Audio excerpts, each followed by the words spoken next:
I just finished watching the interview with Stanley Druckenmiller on CNBC earlier this week, and he, like me, believes that there's a lot of hype about AI, and there's one company, two companies that are making a lot of money off of it as they're providing the accelerated computers for revamping and rebuilding the data centers, and they're being funded by the big six, Amazon, Google, Microsoft, and Meta, who are buying from them, and that's creating a lot of money movement. But you and I have yet to get involved in the artificial intelligence and the benefits of it. And it's very similar to what happened with the internet. There was a lot of fluff and a lot of hype about it as it was being built out. But until you and I got involved in it, until we went out and bought a computer and uploaded Windows on our computer, it really didn't take off. And until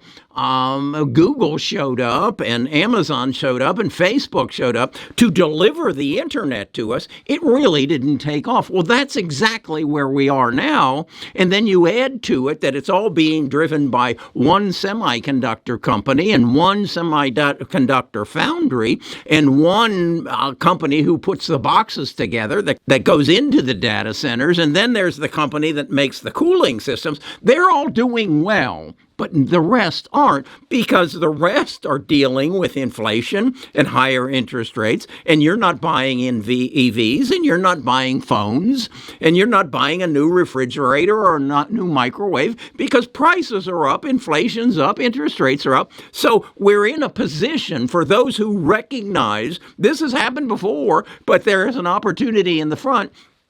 Go find the stocks that are going to participate in the benefits from artificial intelligence and accelerated computing, and identifies those that are depressed. Apple might be one, and take a position at these lower prices. AEHR may be one, and then go find the companies that are going to give you a service that you had never imagined would be available, that you would have all the data available on the area that you want, that would fit in your back pocket. You could wear glasses and you could see, and your what's in your back pocket could see and give you answers. This is the change of a lifetime. So that's what I have been working on for the last 2 years. In fact, I believed that it was going to be genome sequencing and genome editing, and it will be at some point, but we got to get that past the Food and Drug Administration. But on the other hand, those companies that are going to deliver you the accelerated computing on a nano and give you this access to all this data and all this information that's been accumulated over the 40 years, many of them are depressed. And so I've put together a sheet of them. What I also learned from my years in investing, the price of a stock is totally dependent on its ability to generate profits for its shareholders. And this is called PE ratio. So if I know the PE ratio and the PE history of a company, and I then can find where it's telling me this is what our earnings are going to be in 2025 and 2026 and 2027. And if they then have a history of being accurate, I can predict what the price of the stock's going to be in the future. And if I can find some that are very financially sound, but because you aren't buying electric vehicles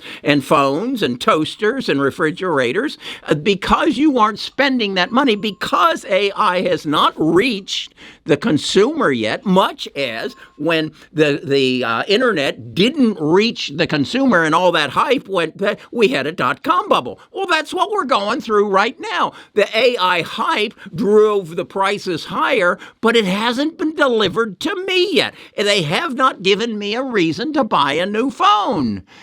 They haven't given me a reason to buy into AI. But once they do, the market will explode, and that will be signaled when Jerome starts lowering interest rates. So today is the time to buy into the future, into what is going to create it. So I've been working for the last 2 years. Who are the tech companies that are going to take us there? Who are the semiconductor companies? Jensen told me that he had a chip that weighed 70 pounds, and it had 3,500 parts in it, and only 8 of them came from Taiwan Semiconductor. Who makes the other parts? Well, that's what I've been researching on. And I've created this list. Then I took the information I just shared with you about the price of the stock is going to be dependent on the earnings in the future. And Jensen's told us what he thinks his earnings are going to be in the future. And I showed that to you on my other video yesterday. And some of you said the price of $10,000 on NVIDIA stock in 2 years is insane. The market cap would be crazy. I don't care what the market cap says. I'm just using the data that I have available to me and what Jensen tells me his earnings are going to be and what their current PE ratio is. Now, I understand the PE ratio may come down and the price might not be $10,000, but there's a lot of room from its current price of $900 and $10,000. Could I be happy with it being at $3,000? Yes. All I'm saying is there is a way to project what the potential price might be. And if you're happy with it, great. If you're not, that's all right too. But then what I said is I need to find a way to share this with my tribe. And my tribe is a group of people who comes to our platinum level, and I give them access to this. And Trent and Mark said to me, yeah, but you're cutting out a lot of people who can't afford $60 a month. And do you really want to do that, Kerry? You started this channel with saying you wanted to help people make better investment decisions, so make it more affordable. So here is what I've done. On my chart, I break out what are the depressed stocks, what are their current prices, which ones do I want to buy, and what do I project their price is going to be based on the data I've collected and the analysis I've done. What do I believe the price is going to be at the end of 2024? Then what do I believe, again, using their data, what do I believe the price is going to be at 2025? And then what do I believe it's going to be on December 31st on 2026? And based on this data, I'm projecting that my $600,000 growth portfolio will grow to right at $2 million at the end of 2026. So what I want to do is then share this with my platinum members. But I also want to make it available to those who can't afford to be on the platinum program and aren't interested in our swing trading and aren't interested in my cheat sheet where I show how to buy into the crash that's going to occur and get these stocks at a lower price, but just want to know what can I invest in today and go to sleep at night and know that I'm going to have a substantial gain by the end of 2025. So for that level, I'm going to say if you'll come and be a part of our Premium Plus, that's $20 a month. If 4 of you can get together and get that, it'll be $5 a month. So then what I'm going to do is I'm going to break this sheet down so that it gives you all the information for the projections of the price on each one of these stocks at the end of 2025. You're not going to get the 2024 and you're not going to get the 2026. That's going to be reserved for those people who pay the $60 a month. But I want this affordable to everybody. If you can get 20 people together, because I'm going to mail you this. You give me one email address, 20 people, each put up $1 a month, and I'll send it to you. I mean, put your reading group together. Put your fraternity together. I don't care. I want you to have access to this. I want you to have access to my research. I want you to have access to my 40 years of knowledge relative to the internet and my ability to go pay people. That's what I'm doing. I'm paying other people to give me access to this data, and then I'm spreading the cost out over 20 of you putting up a buck a piece. Okay? Does that make sense? This has to become a team sport. This has to become, because we all can't have the ability to connect the dots, know where to go find the data, and then expect to compete with Stanley Druckenmiller. You can't. He's got billions behind him. We don't. But if we come together and we put a group enough together, and 20 of you put up $1 a piece, and I email this to you twice a month with a total explanation of why I'm doing it and what the videos I've used in the past, and I'm going to use Perplexity to do that. I'm going to say, here's the videos I put out in the last half a month, summarize them, put them into a sheet along with my analysis, and send it to Fred, Jack, Martha, 20 people who are paying me $1 a piece to have access to that, and then Mark or Fred can Xerox it and hand it out to the other 19. I don't care how you do it. I just want you to do it, because this is the investment time of my lifetime. And I'm 79 years old. So that covers a lot of ground. And there's an opportunity here I don't want you to miss out on. And I want you to know how to invest it, put it into a Roth IRA, and let it grow income tax free. You can put $6,000 a piece into it. All 20 of you, find $6,000, and this will pay for itself. And then after you realize you're making money, then come and pay the $60 and learn how to swing trade, learn how to do financial analysis, learn how to do the technical analysis, and maybe you'll find a new career. I mean, I can't be here forever. I'm going to be 80 years old. Somebody's going to have to step in and replace me. Maybe it'll be you. And maybe I will teach you how to do it. It's all about knowledge. It's all about learning. It's all about being smarter than the other guy.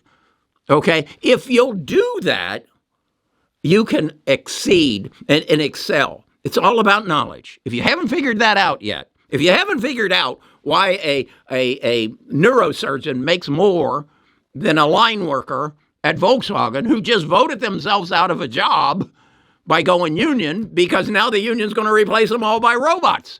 Because it's a question: do I pay the people a higher salary and benefits and child care, or do I replace them with a robot? Know what you're doing.